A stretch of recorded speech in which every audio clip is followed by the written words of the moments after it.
10મી જાન્યુઆરીના રોજ અયોધ્યામાં શ્રી રામ મંદિરની પ્રાણ પ્રતિષ્ઠા મહોત્સવના કારણે દેશભરમાં ઉત્સાહનો માહોલ છે, જેમાં જલારામ ધામ વીરપુરમાં અતિ ઉત્સાહ જોવા મળી રહ્યો છે। રામ મંદિરની પ્રતિષ્ઠાની વીરપુરમાં વિશેષ ઉજવણી થવાની, જેમાં ગામની શણગાર તેમજ શોભાયાત્રા તેમજ મહાપ્રસાદનું આયોજન કરવામાં આવ્યું છે। અયોધ્યા ખાતે રામ મંદિરની પ્રાણ પ્રતિષ્ઠા નિમિત્તે જલારામ નગરી વીરપુર પણ રામમય બની ગઈ છે। વીરપુરમાં પૂજ્ય જલારામ મંદિર દ્વારા પ્રતિષ્ઠા મહોત્સવની વિશેષ ઉજવણી કરવાનું છે। આ અંગે પૂજ્ય જલારામ બાપાના વંશજ ભરતભાઈ ચાંદ્રણીએ જણાવ્યું હતું કે મારું ગામ અયોધ્યા ધામના સૂત્ર સાથે વીરપુરમાં દરેક ઘરે એક સરખી રંગોળી કરવામાં આવશે અને દરેક ઘર ઉપર ભગવો ધ્વજ લહેરાવવામાં આવશે। તેમજ સમસ્ત ગામ દ્વારા ભગવાન શ્રી રામની ભવ્ય શોભાયાત્રા યોજાશે અને આ શોભાયાત્રા સમગ્ર ગામમાં ફરીને શ્રી રામ મંદિરની પ્રાણ પ્રતિષ્ઠાના મુહૂર્ત સમયે જલારામ મંદિરે પહોંચે ત્યારે મહાઆરતી SRP બેન્ડ સાથે થશે અને મંદિર તરફથી અયોધ્યામાં મગજનો પ્રસાદ દરેક દર્શનાર્થીઓને આપવાનો છે। તે જ પ્રસાદ વીરપુરમાં દરેક ભાવિકોને આપવામાં આવશે। ત્યારે અયોધ્યા ખાતે મંદિરમાં વર્ષ 2021થી જ 2 વખતનો થાળ ભગવાન રામ લલ્લાને ધરાવવામાં આવે છે, તે આજીવન પૂજ્ય જલારામ બાપાના મંદિર તરફથી ધરાવશે। Reporting by Bhagyesh Dubariya, Virpur.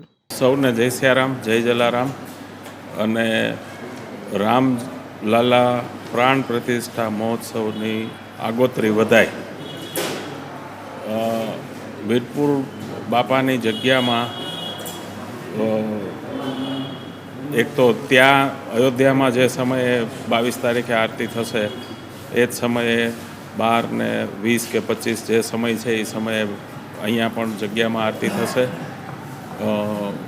સમસ્ત વીરપુર ગ્રામ આ ઉત્સવમાં જોડાયું છે અને ખૂબ જ બધાનો ઉત્સાહ છે અને રામલાલાની પ્રાણ પ્રતિષ્ઠાને ઉજવવા ગામ આખું થનગને છે।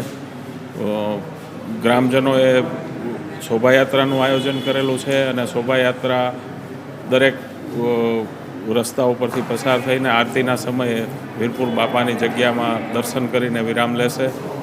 સાથે સાથે દરેક દર્શનાર્થીને જે અયોધ્યામાં આપણે મગજનો પ્રસાદ લગભગ 1.5 લાખ ડબ્બી 2 દિવસમાં વિતરણ કરવાના છીએ, જેના માટે પણ વીરપુરથી 50 સ્વયંસેવકોની ટીમ અયોધ્યા ઓલરેડી ગયેલી છે અને ત્યાં કાર્ય ઓલમોસ્ટ પૂરું થઈ ગયું છે। એ જ રીતના 2 દિવસ વીરપુર જગ્યામાં પણ જે કોઈ દર્શનાર્થીઓ આવે એમને આ પ્રસાદ વેચવામાં આવશે। દરેક ઘરમાં રંગોળી, દીવા વગેરે, તોરણ અને ધ્વજા આ રીતના શણગારવામાં, આ સમસ્ત ગામ શણગારવામાં આવ્યું છે। બાપાની જગ્યા પણ શણગારવામાં આવી છે અને ખૂબ જ ઉત્સાહ સાથે આ વૈશ્વિક પ્રસંગને ઉજવવા માટે વીરપુર થનગને છે। એ માંગણી રઘુરામ બાપાએ રામ જન્મભૂમિ તીર્થ ને કરેલી હતી અને લગભગ 2-2.5 વર્ષ પહેલાં એ માંગણી સ્વીકારાઈ અને ઓક્ટોબર 2021થી રામલાલાને જે રાજભોગ ધરાય છે એ જલારામ બાપા તરફથી ધરાય છે અને એ આજીવન છે। એ ઓલરેડી ડિસેમ્બર 2021થી શરૂ છે।